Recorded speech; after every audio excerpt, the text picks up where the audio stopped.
लंबे बाल वाली सास। सास बहू की उम्र में माँ बेटी जितना फासला होता है, लेकिन फिर भी ना बहू को सास में माँ और ना ही सास को बहू में बेटी दिखती है। कैसे? ओहो, ये बाल भी ना संभाले नहीं संभलते, इतने लंबे और काले।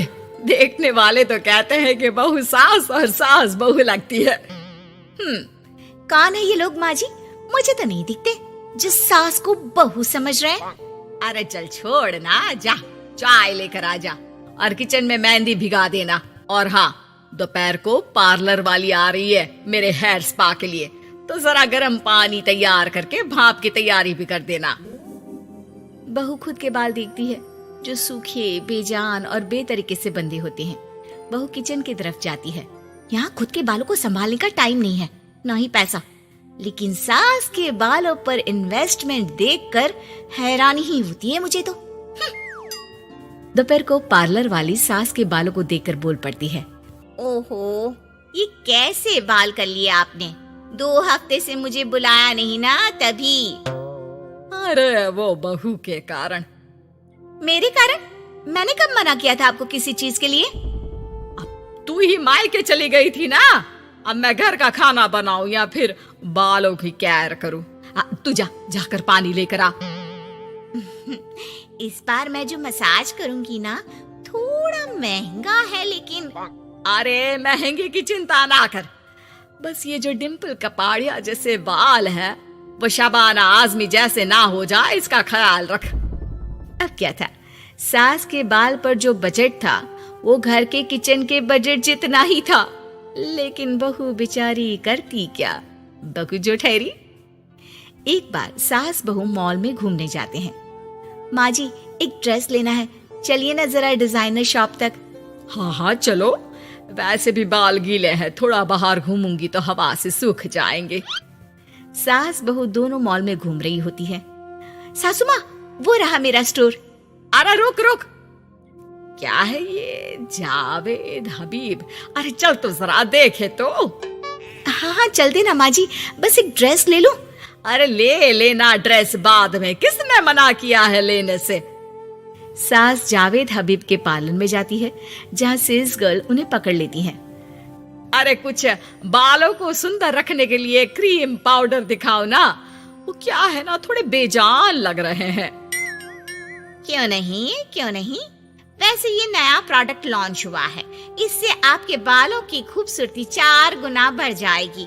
इसे लगाने के बाद ना आपको हेयर स्पा करने की जरूरत पड़ेगी और ना ही किसी महंगे शैम्पू की। बस ये लगाइए और पूरे मोहल्ले में बाल चमकाइए, लहराइए और इतराइए।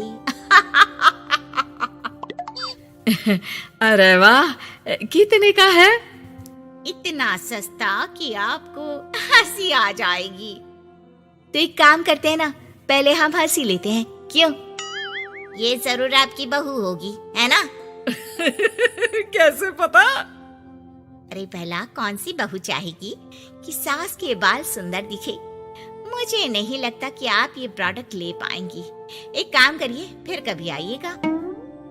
अरे ओए, पैक कर दे इसे, और सुन, 2 पैकेट पैक करना, और आज के बाद किसी सास बहू के बीच लड़ाई लगाने की कोशिश ना करना। सेल्स गर्ल मुस्कुराकर साथ खड़ी दोस्तों को देखती है और सामान पैक कर देती है। उन लोगों के जाने के बाद, देखा मैंने कैसे खेल खेला? बहू मानती तो मुसीबत, और ना मानती तो भी मुसीबत।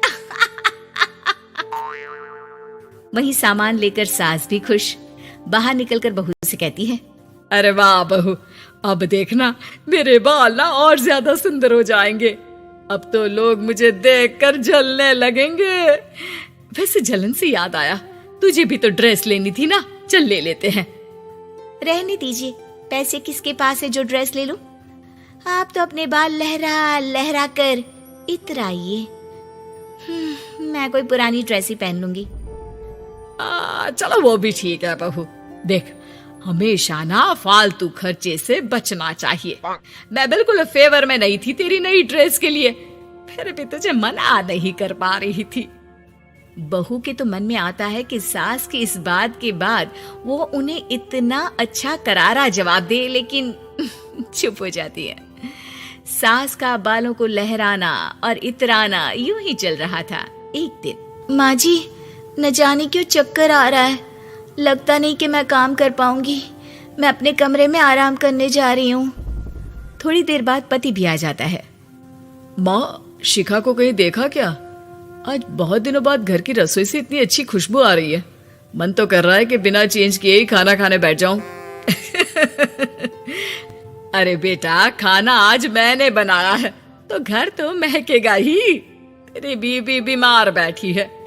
पति हैरान होकर पत्नी के कमरे में जाता है, जहां वो आराम से तानपुरा का शो देख रही थी। अरे माँ ने तो बताया कि तुम ठीक नहीं हो, पेट में दर्द है।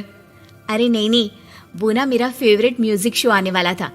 अब माँ की तो आदत पता है ना, ये बना दो, वो बना दो, ये दे दो, वो दे दो, तो बस मैंने बहाना बना लिया। पति बीवी की बात पर मुस्कुराता है और वहां से चला जाता है। दरअसल शिखा को म्यूजिक का बड़ा शौक था और उसके पसंदीदा संगीतकार उसके शहर में थे और संगीत की क्लास लेने वाले थे। अरे देखो देखो, ये धनवानी महाराज हमारे शहर में है, और तो और ये यहाँ सबको संगीत सिखाने के लिए आए हैं। मैं भी इनकी क्लास ज्वाइन करूंगी, कल जाकर पता करती हूँ। सास और पति भी शिखा की बात पर खुश हो जाते हैं, लेकिन अगले रोज जब शिखा वहां से वापस आती है तो उसका मुंह उतरा होता है। अरे क्या हो गया? तेरी शक्ल देखकर क्या उन लोगों ने तुझे लेने से मना कर दिया? पहली बार बहू सास के ताने का कोई जवाब नहीं देती और चुपचाप जाकर कमरे में बैठ जाती है, जहां पति कहता है, अरे क्या हो गया मेरी अनारकली, क्यों मुंह लटका रखा है? अरे कुछ नहीं, बस ऐसे ही। सास कमरे के बाहर जाकर खड़ी हो जाती है। अरे मुझे तो बताओ, क्या हो गया? शिखा रोने लगती है और रोते रोते बताती है कि वो लोग 1 लाख रुपए में कोर्स करा रहे, मैं इतने पैसे कहाँ से लाऊं? पति भी चुप हो जाता है, क्योंकि वो जानता है कि इतने पैसे का तो वो भी इंतजाम नहीं कर पाएगा। देखिए ना, कैसे अपनी कला को बेच रहे हैं, लेकिन गलत भी क्या है, नामी गिरामी है। अरे कोई बात नहीं शिखा, मैं कोशिश करता हूँ किसी से उधार लेने की। जब कोर्स करके तुम खुद की क्लास खोलना, उससे जो पैसे आएंगे उससे फीस भर देना। पति कई लोगों से बात करता है, लेकिन उसे कहीं से पैसे नहीं मिलते। शाम को मुंह लटकाकर पति घर आता है। मैंने काफी कोशिश की, लेकिन कहीं इंतजाम नहीं हुआ। अरे कोई बात नहीं, मैं भी ना क्या करूंगी म्यूजिक सीखकर। वैसे भी कल आखिरी दिन है पैसे जमा करने के लिए, अब इतनी जल्दी कहाँ से आने वाला है पैसा। लेकिन अगले दिन, बहू ये ले पैसे, जाकर अपना नाम लिखवा दे संगीत की क्लास के लिए। बहू इतना सारा पैसा देखकर दंग रह जाती है। अरे माँ जी, आप कहाँ गई थी अभी, और ये इतने सारे पैसे कहाँ से आए? सास मुस्कुराकर पीछे मुड़ती है और बहू को अपने सर के बाल दिखाती है, जो अब छोटे छोटे होते हैं। मैंने ना अपने बाल उस विदेशी कंपनी को बेच दिए, जो बाल के बदले में पैसे देती है। अब मेरे बाल थे ही इतने सुंदर के 1 लाख मिल गए, वरना तेरे बालों का तो कोई 500 भी ना दे। बहू को सास की बात से रोना आ जाता है। वो सास के गले लग जाती है। लेकिन कोई मुझे करोड़ों भी देना, तो भी मैं इतनी अच्छी सास ना दूं।